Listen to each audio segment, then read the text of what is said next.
गांव के बच्चे में खास बात ये होती है कि गांव का बच्चा है वो कभी यहां से काम नहीं करता, वो यहां से काम करता है, अपने लिए काम नहीं करता, वो अपनों के लिए काम करता है। मैंने कभी मेरे लिए डायरेक्टर वर्ड या निर्देशक वर्ड कभी काम में लिया ही नहीं जी। मेरा जो आईडी कार्ड होता है उस पर भी गुरु कृपा सेवक वर्ड होता है, न कि डायरेक्टर वर्ड होता है। और मैं हमेशा हमेशा अपने आप को एक टीचर कहलाना ज्यादा पसंद करता हूँ, ज्यादा अच्छा लगता है। एक बच्चे के साथ एक डायरेक्टर और एक स्टूडेंट का गैप ज्यादा होता है, लेकिन एक टीचर और एक स्टूडेंट के बीच में गैप बहुत कम होता है। सर सारी चीजों के साथ कॉम्प्रोमाइज कर लेते हैं, क्लास के साथ कभी नहीं करते, न खुद करते हैं न करने देते हैं। दोस्तों नमस्कार, मैं मेंबर लोधिया गुरु कृपा के डिजिटल प्लेटफॉर्म से आपसे मुखातिब हो रहा हूं। झुंझुनू जिले के एक छोटे से गांव घोड़ीवाला कला से निकला एक युवा 1994 में अपना घर इसलिए छोड़ता है कि स्नातक की जाए और स्नातकोत्तर की पढ़ाई की जाए, अपना एकेडमिक क्वालिफिकेशन और एजुकेशन कंप्लीट किया जाए और कहीं ना कहीं अपना सेटलमेंट, अपना कैरियर ओरिएंटेशन ले लिया जाए और सफलतापूर्वक सरकारी सेवा में स्थापित हो लिया जाए। बिल्कुल यही हुआ, सफलतापूर्वक सरकारी सेवा में आप स्थापित भी हुए, लेकिन प्रकृति ने कुछ बड़ा करने के लिए बनाया था, ईश्वर ने कुछ बड़ा प्लान किया था। सीकर में 1994 में पिपराली रोड पर रहने वाला यह युवा आज 2023 में किसी भी परिचय का मोहताज नहीं है। जैसा आप सब जानते हैं, गुरु कृपा शिक्षण संस्थान अपने ऐतिहासिक, अपनी गौरवशाली पृष्ठभूमि के लिए पूरे उत्तरी भारत में ही नहीं, सुदूर इलाकों में अब विख्यात है। गुरु कृपा शिक्षण संस्थान 2022 के नीट के परिणामों में 1647 क्लासरूम सिलेक्शन दे चुका है और लगातार इसी राह में आगे बढ़ रहा है। गुरु कृपा शिक्षण संस्थान की स्थापना 2007 में हुई और इस स्थापना के समय बुनियादी शिक्षक जुड़े, कुछ बुनियादी शिक्षकों की टीम जुड़ी, सभी साथियों ने मिलकर सहयोग किया, कंधे से कंधा मिलाकर आगे बढ़े तो इन्होंने वो कर दिखाया जो वास्तव में दुनिया के समझ से परे था। आज गुरु कृपा शिक्षण संस्थान 15,500 से अधिक एलुमनाई स्टूडेंट्स का एक रिकॉर्ड रखता है। 7500 मेडिकल सिलेक्शंस के साथ शीर्ष पर है। इसके साथ साथ मैं आपको रूबरू करवाऊं, 400 नॉन टीचिंग स्टाफ और 300 से ज़्यादा टीचिंग स्टाफ के साथ भी करीब 1000 लोगों की टीम के साथ काम कर रहा है। ऐसे व्यक्तित्व से जब आप मिलेंगे तो आपको अदब और सादगी का एहसास होगा। आपको ये लगेगा कि नहीं, बड़ा कितना भी कर लिया जाए लेकिन बुनियादी रहना अपने आप में बहुत मुश्किल है। लेकिन सहज, सौम्य और सरल स्वभाव के प्रदीप बुढ़ानिया सर से मैं आपको मुखातिब करवा रहा हूँ। सर, 1994 में आपने सीकर की पिपराली रोड को देखा, सफ़र वहाँ से शुरू हुआ आपकी अपनी शिक्षा से। आज जब आप ये सब कुछ देखते हैं, दिन रात आपकी मेहनत और क्लासरूम ने अपने आप में आप खुद इतना खपे हैं जितना ज़रूरी था और आज भी बराबर उतनी ही क्लासेज आप पढ़ाते हैं। कैसा मिला जुला सा अनुभव ये है? सबसे पहले पिपराली रोड पे हम लोग जब आए थे, सबसे पहले मैं 94 में सबसे पहले पिपराली रोड पे आया था, तो एक जंगल का सा फील आता था इस रोड पे। ये हम लोग बस स्टैंड होता था जहाँ आजकल सीकर में पुलिया होती है जी, वहाँ से मेरा जो घर था, मामा जी का मकान था, उसमें मैं रहता था जी। तो 2 किलोमीटर होता था। तो रात को सुनसान एकदम ये रोड रहती थी, बहुत पतली सी एक रोड होती थी और न उस समय कोई ऑटो जाता था, एकदम जंगल सा। तो हमारी तो मजबूरी थी कि कहीं न कहीं मकान ऐसी जगह था तो सुविधा हमारे पास वही थी जी। लेकिन हम लोग ये सोचते थे कि यार ऐसी जगह भी कोई रहा जा सकता है क्या। ये सीन हमने 94 में देखा जी। धीरे धीरे ये डेवलपमेंट होता गया। वैसे 2003-4 तक भी पिपराली रोड का ऑलमोस्ट बहुत ज़्यादा विकास नहीं हुआ था। 2007 में हमने गुरु कृपा स्टार्ट किया तो एकदम सडन जो डेवलपमेंट है वो इस रोड का 2009, 10, 11 तक यहाँ से स्टार्ट हुआ जी। मैं तो ये मानता हूँ कि इतनी डेंस पॉपुलेशन जो पिपराली रोड पे है आज के दिन, उतनी तो दिल्ली में मुखर्जी नगर में भी नहीं होगी जी। या और भी कोई जो एजुकेशनल हब है वैसा सा नहीं होगा। सीकर को एजुकेशन हब बनाने में सर, सीकर के शिखर पर पहुंचा, आज भारत भर में नाम जाना जाता है और आप जैसे बुनियादी लोगों का इसमें योगदान है। जैसे मेरे जैसे लोग, मैं भी एसके गवर्नमेंट कॉलेज में पढ़ा, आपने 99 में अपना एमएससी एसके गवर्नमेंट कॉलेज से किया है। तो हम लोग जब 2000 में 99 में मैंने जब 12th पास किया था तो घर वाले चाहते थे कि मेडिकल की तैयारी करें, लेकिन समस्या ये थी कि गांव का बच्चा कभी घर से बाहर नहीं निकला और वो कोटा जैसी जगह पे कैसे अपने आप को सेटल करे। तो आप आज जब उन गांव, ढाणी, गुवाड़ के सीधे साधे बच्चों को जब एक अकोमोडेशन दे पाते हैं, एक इंफ्रास्ट्रक्चर उनको उपलब्ध करवा पाते हैं और उनको सेलेक्ट करवा पाते हैं, तो ये चीज़ आपको अपने आप में कितना सुकून देती है? मैं मेरा एक वाकया बताऊँगा आपको। मतलब 93 में मैं 12th मैंने किया था और मैं 93 12th करके मैं भी कोचिंग इंस्टीट्यूट्स के लिए सोचा मैंने, और मैं जयपुर गया भी था। जस्ट बोर्ड की एग्ज़ाम हुई थी, मैं जयपुर गया था। मैं मेरी क्लास का एक टॉपर स्टूडेंट ही था जी। जयपुर गया। जयपुर एकदम से बड़ी जगह थी, तो मैं 5 दिन जयपुर में रुका। और 5 दिन में मतलब उस ज़माने में जैसे जयपुर में चौड़ा रास्ता में बहुत सारी कोचिंग इंस्टीट्यूट्स होती थी। बिल्कुल सर। जैसे एक बड़ा हब 90s में कहीं बुक्स का मार्केट था, कोटा की कोचिंग बजाय जयपुर होता हुआ था। करता था। तो मैं 5 या 6 दिन वहाँ रुका और 6 दिन में भाग के आ गया। वहाँ मेरे को एक फ्रस्ट्रेशन ही आया उन बच्चों के साथ देख के कि यार मैं तो मेरे अपने आप को टॉपर मानता था, अच्छा बैकग्राउंड था, लेकिन उनको देख कर ये फील होता था मेरे को तो कुछ नहीं आता। बिल्कुल। क्योंकि शहर के बच्चे थोड़ा सा आदत होती है बोलते ज़्यादा दिखाते ज़्यादा है, हकीकत कुछ और होती है जी। लेकिन वो 5 दिन मैंने क्लास ज्वाइन की, मेरे भयंकर डिप्रेशन आया कि मेरे को ये लगा कि यार तेरे तो ये बस की चीज़ नहीं है। नहीं, हाँ। अपन इस माहौल के नहीं। हाँ, तो मैं 5 दिन छोड़ के वापस आ गया कि मेरे को तैयारी नहीं करनी, घर वालों पे जबरदस्ती करके मैं तो नहीं रहूंगा जयपुर में। ठीक बात। मेरे वो एक जहन में था कि यार अपने जो मेरे साथ था वो अपने एरिया के हर बच्चे के साथ है, और गर्ल्स में तो और भी कंपेटिवली ज्यादा है, तो क्यों ना अपन कहीं न कहीं इस चीज पे ही काम करें। जो चीज जयपुर में मिल रही है या कोटा में मिल रही है वो चीज अपन यहाँ डेवलप क्यों नहीं की जाए। टीचिंग का मेरा कहीं न कहीं थोड़ा सा लगाव, जब मैं ग्रेजुएशन करता था उस दौरान भी मेरा थोड़ा थोड़ा टीचिंग में इंटरेक्शन था। और मैं ग्रेजुएशन करता था, जैसे उस साल में पूरा डिस्टर्ब हुआ, मैथ्स बैकग्राउंड रहा, तो पीईटी की प्रिपरेशन होती थी उस ज़माने में, आईटी की तो इस एरिया के बच्चे सोचते भी नहीं थे। तो मैंने सोचा, तो कुछ तो मैं उस चक्कर में डिस्टर्ब हुआ, कुछ मेरी उस साल तबीयत काफ़ी ख़राब हो गई, तो पूरा साल डिस्टर्ब रहा। उसी साल फिर मेरे दिमाग में एक बात सेट होगी, यार मेरे ये वाला फील्ड है वो तो कहीं के नसीब में नहीं है, इंजीनियरिंग साइड ये नहीं। तो उसी साल मैंने सोच लिया था कि यार तेरे को एजुकेशन में काम करना है। अब तो एजुकेशन में किस डायरेक्शन में जाएगा वो आगे करता रहे, कहीं कहीं तेरे को पाथ अपने आप मिलता रहेगा। तब आपने ग्रेजुएशन किया? फिर सीकर में मैं ग्रेजुएशन करता था, उस दौरान भी मेरे को पढ़ाने का चार्म होता था। तो मेरे छोटे ब्रदर सिस्टर भी मेरे साथ यहाँ सीकर में रहते थे, तो वो उनके साथ पढ़ने वाले बच्चे थे, वो कहते थे कि आपके भाई ग्रेजुएशन कर रहे हैं, हमें पढ़ा सकते हैं क्या, हमें कुछ टॉपिक समझ दें, क्योंकि मैं उनको बताता था। उस चक्कर में उसके बैचमेट्स हैं, उनके जो साथ वाले हैं वो कहीं मेरे से पढ़ने के लिए आते थे, तो मैं ऐसे शो किया, उनको ग्रेजुएशन में भी पढ़ाता था, पोस्ट ग्रेजुएशन में पढ़ाता था। लेकिन ये दिमाग में एकदम क्लियर था कि यार मेरे को करना इस चीज़ में। इस पैशन को एम्बिशन आपने बनाया और इसीलिए ये इतना बड़ा सब स्थापित हो पाया, इतना बड़ा सेटल हो पाया। सर, बहुत छोटी छोटी चीज़ें जुड़कर बड़ा बनाती हैं चीज़ों को। आप ग्रेजुएशन में पढ़ रहे थे, पोस्ट ग्रेजुएशन आपने किया, धीरे धीरे अपनी शुरुआत करी। मतलब आज एक निदेशक या शिक्षक, कौन सी चीज़ ज़्यादा अच्छा फील देती है? मैंने कभी, मेरे लिए डायरेक्टर वर्ड या निर्देशक वर्ड कभी काम में लिया ही नहीं जी। मेरा जो आईडी कार्ड होता है उस पर भी गुरु कृपा सेवक वर्ड होता है, न कि डायरेक्टर वर्ड होता है। बिल्कुल। और मैंने आज तक मेरे लिए गुरु कृपा डायरेक्टर वर्ड कहीं लिखा नहीं। डॉक्यूमेंटल होता है वो एक अलग बात है। और मैं हमेशा हमेशा अपने आप को एक टीचर कहलाना ज़्यादा पसंद करता हूँ, ज़्यादा अच्छा लगता है, क्योंकि मेरा बेसिक बैकग्राउंड टीचिंग का रहा है।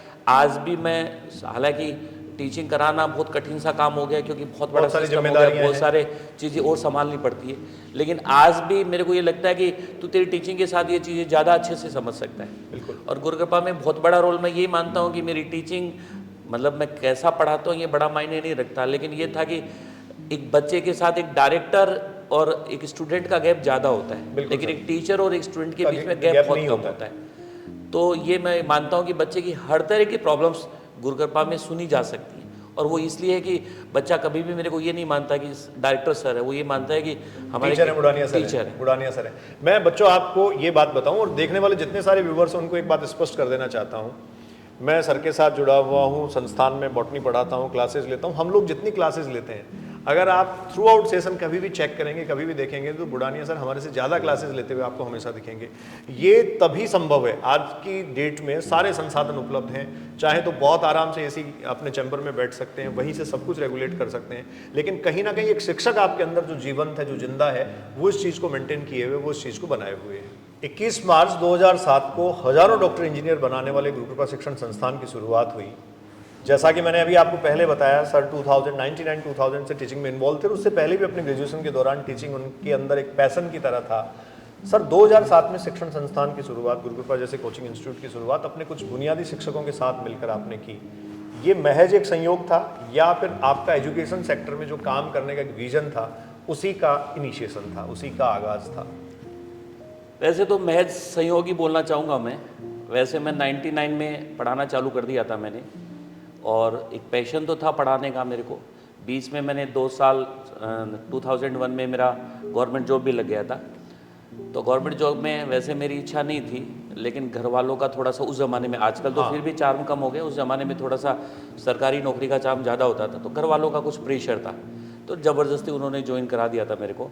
तो 2 साल तक मैंने बीच में दोनों काम भी किए, इवनिंग और मॉर्निंग में मैं पढ़ाता था और बाकी गवर्नमेंट टाइम जॉब भी सरकारी करता नौकरी। था। मैं बीच में आप सब लोगों को बता दूं, सर सेकंड ग्रेड में 2001 से लेकर 2003 तक शिक्षक रहे हैं। जो राजस्थान गवर्नमेंट का सेकंड ग्रेड जो है उसमें विज्ञान शिक्षक होता है, साइंस टीचर होता है, तो सर ने 2001 से लेकर 2003 तक नौकरी भी करी है और साथ में पढ़ाना शुरू कर दिया था, तो उसका काम भी लगातार किया। जी सर। तो 2 साल तक मैं दोनों काम भी करता था। फिर मेरे को थोड़ा सा क्या, हालांकि मैंने मेरे कुछ विजन्स गवर्नमेंट स्कूल में भी लगाने की कोशिश की, लेकिन मेरे को लगा कि यार ये मैं चाहे कितनी कोशिश करूं यहाँ सफल नहीं हो पाऊंगा जी, क्योंकि गवर्नमेंट सेक्टर का सिस्टम थोड़ा सा अलग सा होता अलग है। होता है, मतलब आप कुछ अच्छा करना चाहो भी कुछ बैरियर आ जाते हैं। तो मैंने आज 17-18 महीने दोनों काम किए। फिर मेरे को लगा कि या तो तू कहीं न कहीं इस सिस्टम में ढल जाएगा या तू स्पॉइल हो जाएगा, बिल्कुल। तो क्यों न तेरे को छोड़ देना चाहिए। तो फिर घर वाले हालांकि इसके इच्छुक नहीं थे, फिर भी मैंने एक डिसीजन लिया कि मैं जॉब नहीं करूँगा। तो 2003 तक मैंने जॉब किया। तो पढ़ाने का एक पैशन था, चीज़ें बहुत अच्छे से चल रही थी। एक इंस्टीट्यूट सीकर में मैंने 8 साल तक लगातार पढ़ाया भी। कुछ सहयोग, कुछ परिस्थितियाँ ऐसी होगी, और मैं तो ये मानूंगा कि कहीं के ऊपर वाले के आदेश ही थे। हाँ, कि सारी चीजें वो तैयार सीकर में करता कोई है। ड्रामेटिक चेंज होने वाला था, तो उस चीज़ से कुछ परिस्थितियाँ पैदा हो गई जिससे कहीं कि हम लोगों को इंस्टीट्यूट स्टार्ट करना पड़ा। तो पहले से दिमाग में नहीं था कि अपन कहीं कहीं कोई इंस्टीट्यूट स्टार्ट भी करेंगे, ऐसा सा था। लेकिन ये पहले भी था कि यार हम इस एरिया के लिए अपन अच्छा सा करें, और फिर हम कुछ नहीं कर पा रहे थे, तो फिर हमने इंस्टीट्यूट संयोगवश स्टार्ट करना पड़ा। तो मेरे साथी, हम बहुत पुराने फ्रेंड राजेश सर जी, हम लोग एमएससी के बाद में बीएड एक साथ करके आए। किया था, तो हम पुराने बहुत अच्छे फ्रेंड्स थे। तो हम दोनों फिर कहेंगे उस सहयोग से ही फिर हमने 21 मार्च 2007 को स्टार्ट किया। जी, तो जब स्टार्ट किया तो हमारा एक विजन क्लियर था कि यार हम लोग, जैसे मैंने पहले ही बोला कि इस एजुकेशन में यहाँ के बहुत सारे लोगों ने 2000 के आसपास काम चालू कर दिया था। जी सर। तो हमारा एक थॉट था कि इस चीज़ को अपन कहीं न कहीं आगे लेके जाए। अपने नॉर्मल से परिवारों के जो लोग हैं, बच्चे हैं, उनके कहीं न कहीं बड़े सपोर्ट में अपन काम कर रहे हैं। तो उसी थॉट प्रोसेस को लेकर हम आगे बढ़ते गए। खुशकिस्मत थे कि हमारे टीममेट्स का भी हम लोगों को बहुत अच्छा सहयोग मिला। मतलब 5 लोगों ने, हमने टोटल 5 का स्टाफ होता था, 5 जिससे हमने गुरुकृपा स्टार्ट की थी। और आज भी मैं खुशकिस्मत हूँ कि वो पाँचों के पाँचों लोग हम आज भी साथ हैं। बहुत बड़ी बात मैं सर आपको बीच में रोक के ये कहना चाहूँगा कि किसी भी शिक्षण संस्थान और शिक्षण संस्थान को रेगुलेट करने वाले लोगों की बुनियाद कितनी सही है, उनकी मानसिकता कितनी अच्छी है, और वो अपने आप में लोगों को साथ लेकर चलने का अपने मानस पटल पे कैसे एक डिटर्मिनेशन निर्धारण रख पाते हैं। जो 5 लोग स्थापना के समय साथ थे, वो 5 लोग आज भी साथ हैं, और डेफिनेटली वो लोग आने वाले समय तक, लंबे समय तक गुरुकृपा के साथ, जब तक संभव होगा, जब तक ईश्वर है, जब तक प्रकृति है, जब तक शरीर, सारी चीज़ें सही हैं, तब तक डेफिनेटली साथ रहेंगे। धीरे धीरे हम लोग बढ़ते गए, टीममेट्स भी अच्छे से मिलते गए, पेरेंट्स का कहीं कहीं लगातार सहयोग मिला। हमारे बच्चों ने, मतलब 2007 से पहले भी हम लोग टीचिंग 8 साल तक करा चुके थे जी, तो बच्चों का बहुत सपोर्ट मिला। हाँ, खूब बच्चे जुड़े हुए और थे। जैसे आपने कहा कि एक सहयोग भी मानूंगा मैं, और साथ कहीं कि बच्चों का एक प्रेशर भी था।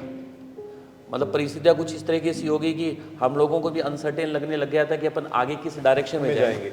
लेकिन पुराने जो बच्चे थे, खासतौर पे मेरे 2004, 5, 6, 7 सेशन के जो पुराने स्टूडेंट थे, गुरुकृपा में बहुत बड़ा रोल उन बच्चों का रहा है। उन्होंने कहीं न कहीं, जैसे नॉर्मली तो हम टीचर्स हैं, वो बच्चों को एक पथ प्रदर्शक का काम करते हैं, गाइडलाइंस अपन देते हैं कि ऐसे से चलना है। लेकिन मैं ये मानता हूँ कि वो उस सेशन, मतलब उन 3-4 सेशन के बच्चे थे जिन्होंने हमें कहीं न कहीं गाइड किया कि सर आपको करना इस विजन से काम करना चाहिए, इस तरह से आगे बढ़ना चाहिए। जी सर। तो उनका प्रेशर भी था, और आगे धीरे धीरे कहीं न कहीं हर चीज़ से हमें सपोर्ट मिलता गया, गुरुकृपा का कारवां बढ़ता गया। आज ये कि हम लोग, सर ने बताया कि लगभग 1000 के करीबन हमारे टीम मेंबर्स हैं। बहुत सारी ब्रांचेस भी हम लोगों ने लॉन्च कर ली। स्कूलिंग में भी हम काम कर रहे हैं, जीपीएस गुरुकृपा पब्लिक स्कूल भी हम चला रहे हैं। आप सबको मैं इस बात से रूबरू करवा दूं, गुरु कृपा शिक्षण संस्थान अपने स्कूल संचालित करता है जिसमें सेवदवड़ी सालासर रोड पर स्थित है। इसके अलावा जो रिंगस जयपुर हाईवे है बावड़ी में, वहाँ गुरु कृपा पब्लिक स्कूल के नाम से स्कूल है। और सबसे महत्वपूर्ण बात मैं आपको बता दूं, सर जिस गांव से आते हैं, घोड़ीवाड़ा कला आपका अपना पैतृक गांव है, वहाँ भी गुरु कृपा पब्लिक स्कूल के नाम से एक आधुनिक गुरुकुल संचालित हो रहा है। सर मुझे लगता है सबसे ज़्यादा खुशी देने वाली बात यही होती है कि जिस गाँव से हम निकले, जिस जगह से हम निकले, वहाँ की प्रतिभाएं, वहाँ के बच्चे, वहाँ के बच्चों को तराशने और निखारने का मौका इस प्लेटफॉर्म के माध्यम से मिल रहा है। No doubt. सबसे अच्छा ये भी लगता है कि जैसे गांव का एक मेरा विजन भी होता था, बस शेयर करना चाहूँगा थोड़ा। हम लोग जैसे जब पढ़ते थे, 12th तक मेरी स्कूलिंग है वो गांव में हुई है। गांव के पास में मुकुंदगढ़ कस्बा होता है मेरे, मुकुंदगढ़, तो वो 5-5.5 किलोमीटर दूर होता है। तो हम लोग जब छोटे थे पढ़ने जाते थे तो हमें 5 किलोमीटर पैदल जाना पड़ता था और 5 किलोमीटर पैदल आना पड़ता था। तो जब हम छोटे थे तो ऐसे बातें करते थे, ऐसे दिमाग में चीज़ें चलती थी। मैंने कहा काश यहाँ से की स्कूल होती। मेरे गांव से 1-2 किलोमीटर बीच में से हम सोचते थे, वहाँ तक आते आते हम मिड होता था, वहाँ थक जाते थे हम लोग। तो वहाँ हमेशा दिमाग में आता था काश यार यहाँ स्कूल होती तो आगे नहीं जाना होता। तो वो एक बचपन में दिमाग में थोड़ थी।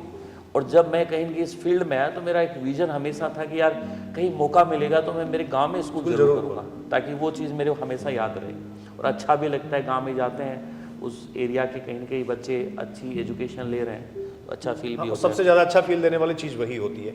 साथ में गुरु कृपा शिक्षण संस्थान अपने कोचिंग इंस्टीट्यूशंस जो IIT और मेडिकल की प्रिपरेशन करवाते हैं, अलवर में ब्रांच एस्टेब्लिश है, बहुत अच्छे तरीके से अपने सारे सेटअप के साथ बहुत सारे बच्चों को एजुकेशन प्रोवाइड करवा रहा है और अच्छे नंबर ऑफ सिलेक्शंस दे रहा है। जयपुर में भी गुरु कृपा ने अपना ब्रांच जो है वो IIT और मेडिकल की प्रिपरेशन के लिए इनिशिएट कर लिया है। तो एक तरीके से शिक्षा में एक एक्सपेंशन, एक विस्तार जो है वो अपने चरम पे है। लगातार ये चीज़ें अपने आप में बढ़ती चली जाएंगी।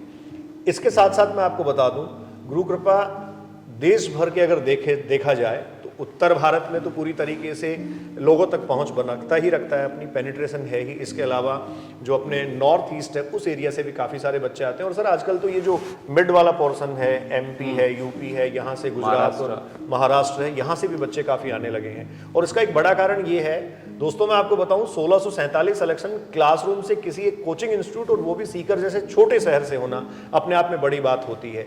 टॉप 100 में 3 रैंक्स देना अपने आप में बड़ी बात होती है। और सबसे बड़ी बात मैं आपको बताऊं, देश भर के जितने सारे एम्स संचालित होते हैं, गुरु कृपा उनमें 10% सीटें फिल करता है। गुरु कृपा के बेटे बेटियां भारत भर के एम्स में 10% सीटों पे काबिज हैं। सर कोई बच्चा कभी कहीं मिल जाता है, पाँव छूता है, बात करता है, थैंक यू कहता है, अच्छा लगता होगा। निश्चित तौर पर मैं एक शिक्षक हूँ, इस बात को समझता हूँ। लेकिन आपको शिक्षक होने के साथ साथ ये भी लगता है कि इतना सारा सब कुछ जो किया गया, 7500 प्लस जो मेडिकल सिलेक्शंस आज तक गुरु कृपा से हुए हैं, और अब मैं ये मेरा अपना विश्वास है कि लगातार ये आने वाले 2, 4, 5 सालों में मल्टीपल इंक्रीज में जाएंगे।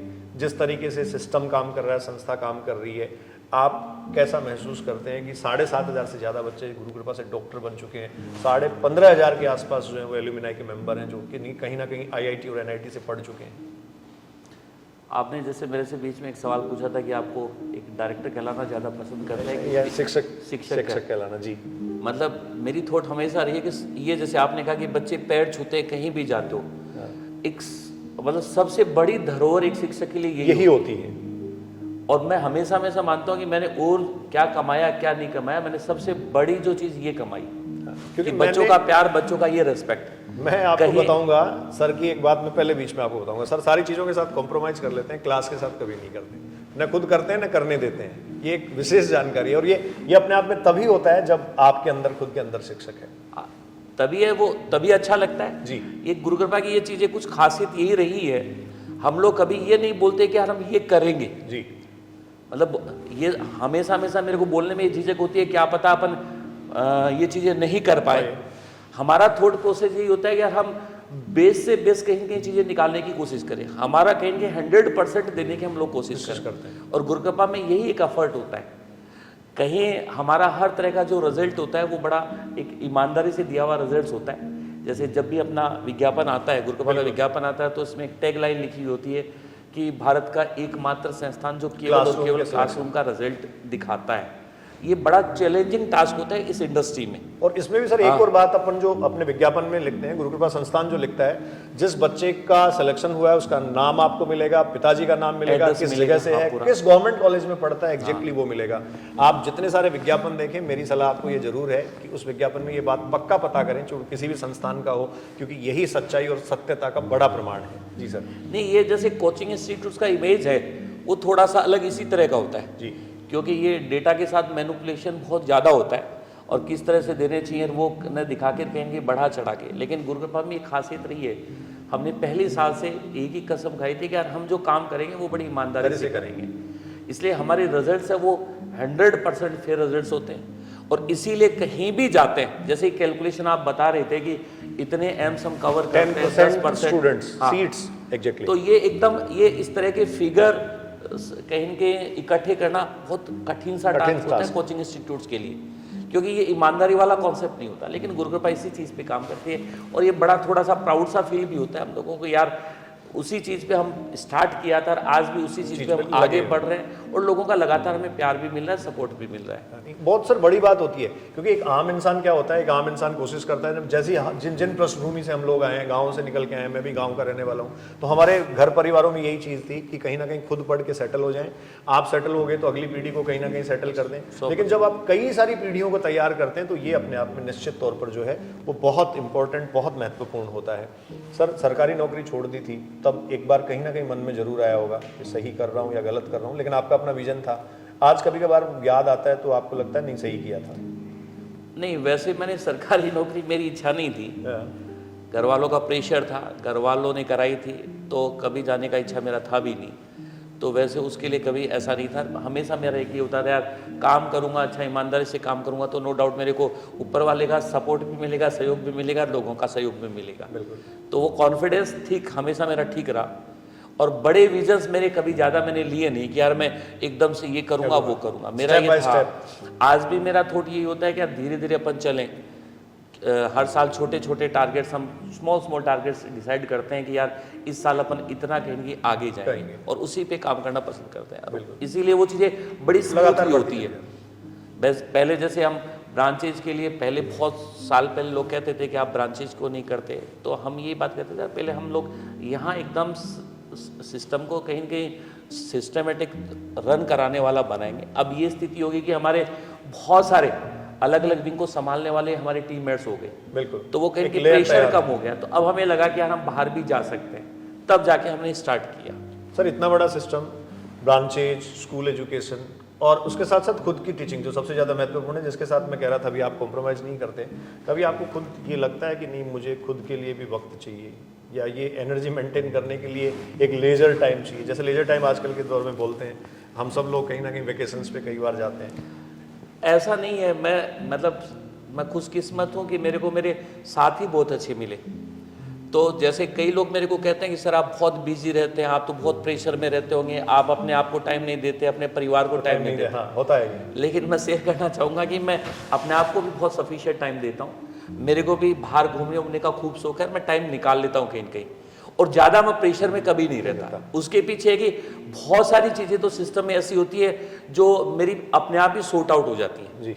मतलब वो अलग अलग डिपार्टमेंट्स के जो कई लेयर जनरेट कर, तो वो लोग अपने आप ही, उनका थॉट ये होता है कि सर को टेंशन कम से कम दे, ताकि सर कहीं की अपनी पूरी एनर्जी से अपनी क्लास में बिजी रहे और बच्चों की केयरिंग में कहीं की बिजी रहे। बिल्कुल। तो बहुत सारी चीज़ें मेरे पे आती ही नहीं, तो जो बहुत सारी समस्याएं होती हैं उनका सोल्यूशन अपने आप ही जाता है। तो मैं मेरे लिए अपने आप एक सफिशिएंट टाइम निकाल लेता हूँ और इसीलिए मैं हमेशा खुश रहता हूँ। मेरे पे ज़्यादा कोई सीकर या तनाव वाला कोई सीन कभी भी नहीं आता, क्योंकि आदमी पे तनाव तब आता है या तो बहुत बड़ा सोचता है उसके अनुरूप नहीं होता हो जी, तो मैं कभी बहुत बड़ा कभी सोचता नहीं हूँ।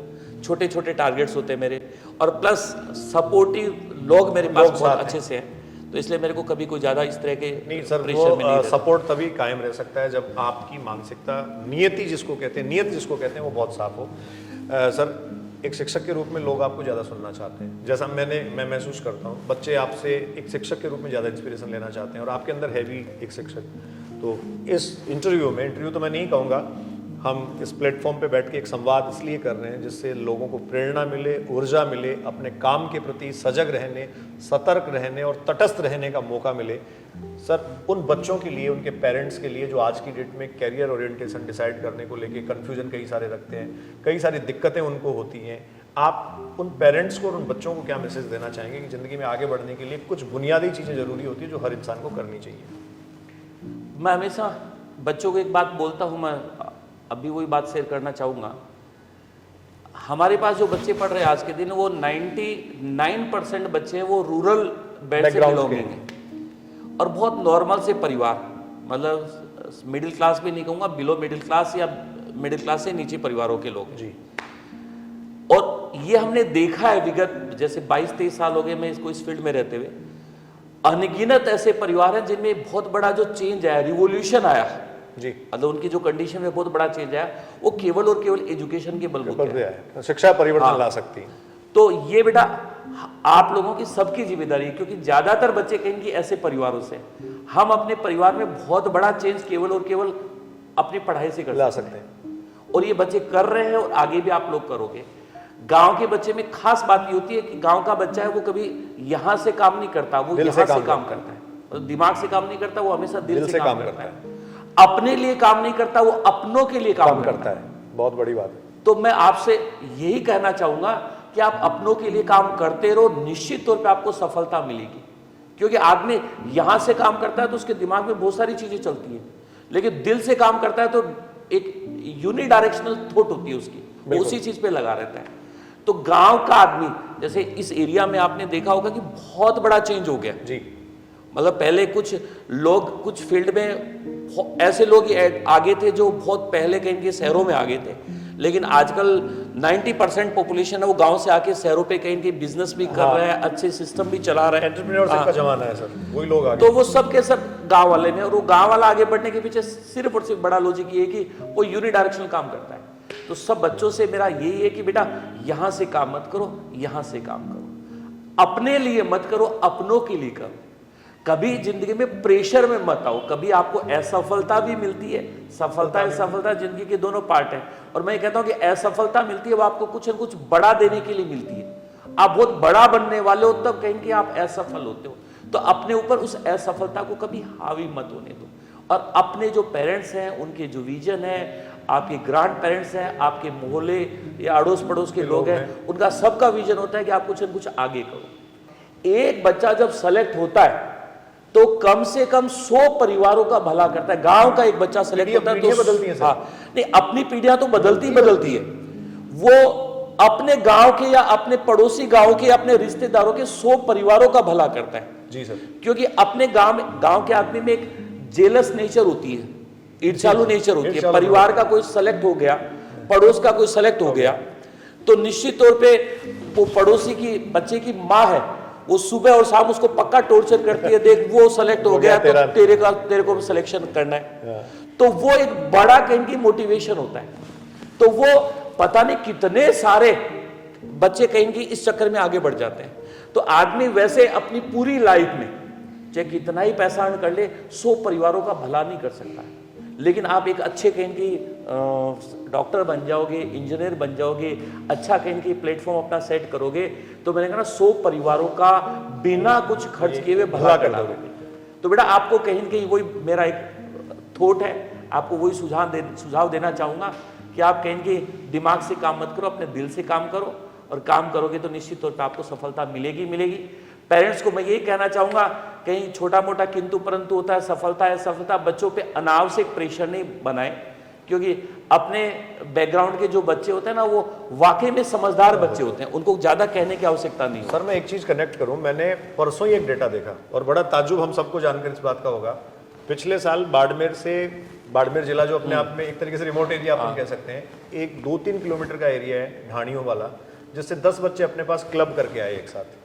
और मैंने वो डेटा देखा, मैंने उन बच्चों के लिए एक वीडियो भी किया, मुझे बड़ा ताज्जुब हुआ। आप उनके चेहरे देखोगे, धुंधली आंखों में सपने लेकर आदमी जब चलता है और वो जब आगे बढ़ता है तो इतनी उसके अंदर टीस होती है अपने आप को स्थापित करने की। आपको दिखेगा ये 10 बच्चे क्लब करके आते हैं, 9 बच्चे सेलेक्ट हो जाते हैं। और सबसे मजेदार बात, सबसे इंटरेस्टिंग बात ये, आर्थिक विषमताओं अभावों का रोने वाले लोगों के लिए जरूर ये बात लागू होती है। आप ध्यान से सुन लें इस बात को, बच्चों का सिलेक्शन होता है, 10 में से 9 बच्चे सेलेक्ट होते हैं, और सर सब उन बच्चों ने एम्स चूज किया इसलिए क्योंकि क्योंकि गवर्नमेंट उनका- मेडिकल हाँ, कॉलेज में फीस फीस ज़्यादा ज़्यादा होती लगती है।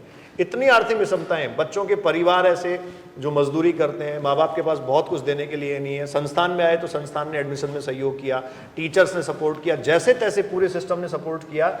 ऐसे ऐसे बच्चे जब ऐसी जगहों पे पहुंच गए जहां पानी, पीने का पानी जो है वो मुनासिब नहीं होता, वो लाने के लिए 5 किलोमीटर 10 किलोमीटर जाना पड़ता है, वो 9 बच्चे 10 में से एम्स में पढ़ रहे हैं। और ये डेटा के साथ गुरु कृपा के प्लेटफॉर्म पे आपको मिल जाएगा। ये अपने आप में मैं समझता हूँ कि मेरे जीवन में कई जो मैंने बहुत बड़े बड़े उदाहरण देखे हैं जो अपने आप में इंस्पिरेशन है, उसमें है। 11 बच्चे टोटल थे सर, 10 बच्चे थे, उसके अलावा एक डेटा और है जिसमें एक बच्चा जिपमेर में है और 10 बच्चे एम्स में है। जो क्लब आया था उनमें 10 में से 9 सेलेक्टेड हैं। तो ऐसे बच्चे वास्तव में आपकी बात को सही साबित करते हैं कि गांव का आदमी दिल से काम करता है। तो 2 गांव के लोगों के साथ आपकी ये वार्ता, आपका ये संवाद, मतलब आप जुड़ रहे थे गुरु कृपा के डिजिटल प्लेटफॉर्म से। सर को कई दिन से आपसे मिलना था, आपसे बात करनी थी, और बात सिर्फ इसलिए करनी थी जिससे कि कुछ चीज़ें आप तक वो पहुंचाई जाएं जो ज़िंदगी में लगातार आपको आगे बढ़ने के लिए प्रेरित करें, ऊर्जित करें। हम कोशिश करेंगे, जो समयाभाव होता है उसके कारण नहीं हो पाती कुछ चीज़ें, फिर भी प्लान करके, मैनेज करके बीच बीच में आपका व्याख्यान, आपकी बातें इन बच्चों तक पहुंचती रहेंगी। वैसे क्लासरूम से जाती ही रहती हैं, इसके अलावा भी जाती रहती हैं। आप सबका जुड़ने के लिए बहुत बहुत धन्यवाद, शुक्रिया, नमस्कार।